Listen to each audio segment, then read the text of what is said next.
every time you perform, is there a song that gets stuck to the people's mind that every time they see you, this is that song for him? Oh man, I think it's a number of songs. Again, because I've been here for a while, I've been playing, I have how many albums? I've done a lot. Right. So, yeah, so from Maya to the band, right. onwards, it's just, the challenge there is sort of is pushing new material. Right. Because people sort of tend to want to peg you into sort of a hole, and they just want to go on a corner, and they say, just play this songs or whatever, just do the hits. And I never want to do that as an artist, right? I sort of want to push myself, and I want to enjoy myself. I don't want to be a jukebox, right? So what I do is I try to, as much as possible, introduce new material, songs, and and they say, what the hell's that, right? But then, then you get that point sometimes people say, yeah, I've never heard that song, but because I listened to it the first time I see it live, now I like it. So that's always the gamble, that's always the joy there. So, so I'm here to sort of, I work with my old audience, but also grow, right, to a new one. So it's, again, a credit. When I come to the shows now, it's young to old, you know what I mean? I see kids coming to shows, and I see, and that's a good way to put yourself down and try to open yourself to new learnings.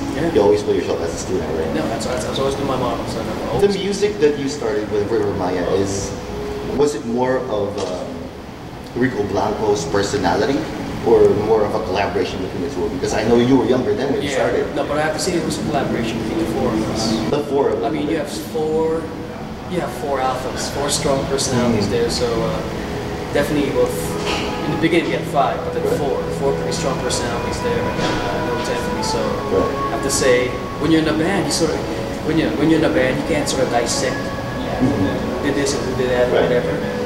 You're all in the moment. You're all together. It's about chemistry. There's a reason why you succeed, right?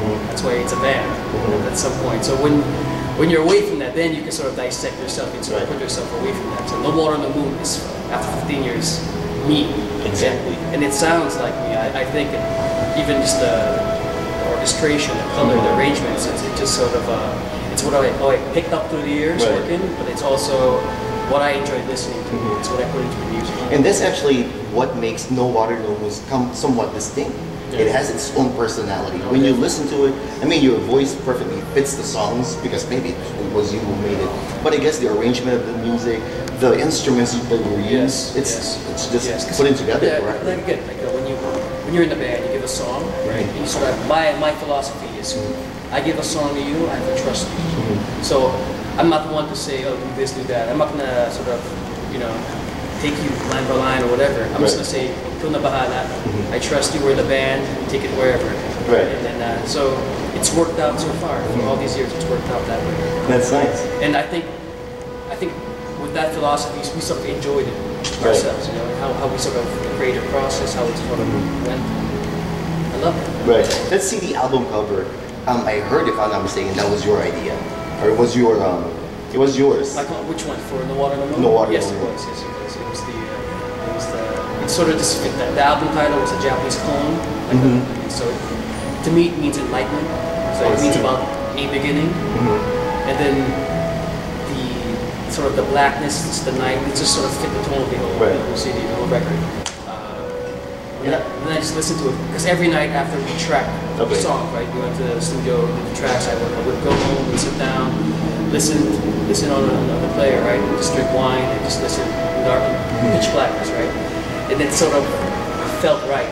So I always tell people it's best listened at night. You know what I mean? Driving in the car at night or whatever, right? That sort of fits the mood. And then that's probably something I would play. I think Please would be perfect for me. Please. Like I'm in my room and play like that music. That is awesome. That's awesome. Thank you very much. Thank you. Please is an acquired taste, man. I mean, that's very. It's one of my favorites. It's so different. It's so not now. You know what I mean? It's sort of out of time. I think it's a classic that harkens back to the 70s. That's how it looks like to me. So. But basing on the title of your album, No Water, No Moon. I mean, who thought of that phrase? Was it you? It wasn't me. Yeah, it was me. But I did get it from a Japanese poem, right? So. I see. Yeah. So I got that idea there. I see. Yeah. So I got that, but I've had that for years. That sort of phrase. Okay. I'm pretty sure marami kang pagpipilian muna before you come up with one. I did. Even a company, even my company was sort of suggesting other titles, right? Like, why not Back on My Feet? Or all the songs with Right. They have questions, blah, blah, blah. I said, no, this sort of felt right. No water, no moon. That's right. Just the imagery, it was just very poetic. Right. And even having the owl there, something magical, it's a creature of the night, it sort of just fit the whole thing.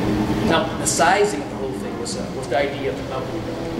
Like, that was a nice touch to me. I have to give them credit for that. It's, everything else is mine. Was it bigger? I haven't really seen the actual scene. It's huge. Is it bigger than that? It's like an iPad. It's like around this big. Oh. So yeah, it lends to it. It's beautiful. It feels like a book when you see it. It feels like a book. Oh, wow. So That's it's something you can put in your coffee table. Somewhat catchy because of my eyes. Okay. Well, future plans. I mean, aside from going to North America, are you going somewhere else to promote No Water No Moon? Yes, we are. But then, we're all over. Next year we have plans for Europe. We have plans for New Zealand, for Australia. We're going to head back to UAE. We just came back from Dubai, so I think we might be going to Qatar. Nice. So that sort of deal. I really want to go back here to the US and give it some time. Right. And go to radio stations here like yours and right. promote the CD. I just believe in the album, the project, so much that I just want to come back here and give it its due. Exactly. You know what I mean? And do maybe a couple of festivals. Right. In the process for next summer. So, you would like to be a part of that, hopefully. Yeah. What do you mean we are? We have one next year. Man, we biggest one in Chicago. So you just give us a call and that's the first one, by first one in Chicago. All right, I'll be there, man. There you go. Because I missed the one and Dad won a couple festivals in LA that I missed because we had to do ASAP and I had to leave. Right. So, but then definitely just give us a heads up and sure. That's nice. So far, how many concerts have you done here in North America on this trip? In this tour so far? Yes. We've done 3. Chicago will be our 4th. Nice. So we'll be 4th, and then after Chicago, we'll be heading to Toronto, and then LA, San Francisco. Then we head back to Manila. Right. Do a couple of gigs there, and then we head back to Hawaii. Right. So we do another leg. So I think my limit here in the US is around 3 weeks. Right. Then before I start missing my own bed. Right? and then I head back home. I see. So right after Chicago, that you'll be going to Toronto, and then right after and then that. LA, and then San Francisco. I see. And they head back home. Then I head back to Manila. Alright, okay. Alright, well, I guess I will give you this opportunity to invite them to watch you tomorrow. But yeah, come to the show tomorrow night at the Copernicus, right? Yes. So, yeah, so it should be nice, it should be special. You know, every time I'm here in Chicago, you guys never disappoint, and it's always a special thing. So I hope to see you guys there. And get a copy of No Water No Moon. You can download it on iTunes, right? So check it out. I got a question, man. Fire away, bro. All right. Why'd you pick an owl, man? The owl, no, because it was a symbol of the creature of the night. That sort of fit the theme. And also, it was when I was a kid.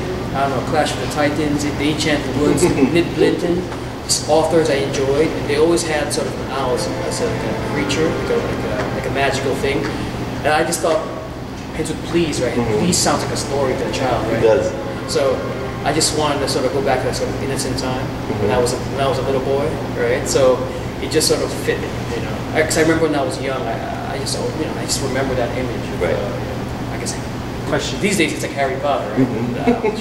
What area in San Francisco did you grow up at? Where? I grew up in San Mateo. San Mateo. Yeah. So. See North. Yeah. I grew up in San Mateo, and I was like the. Are you from there? Bernal Heights. All right. I grew up there, and I was like the only Filipino in my school at the time.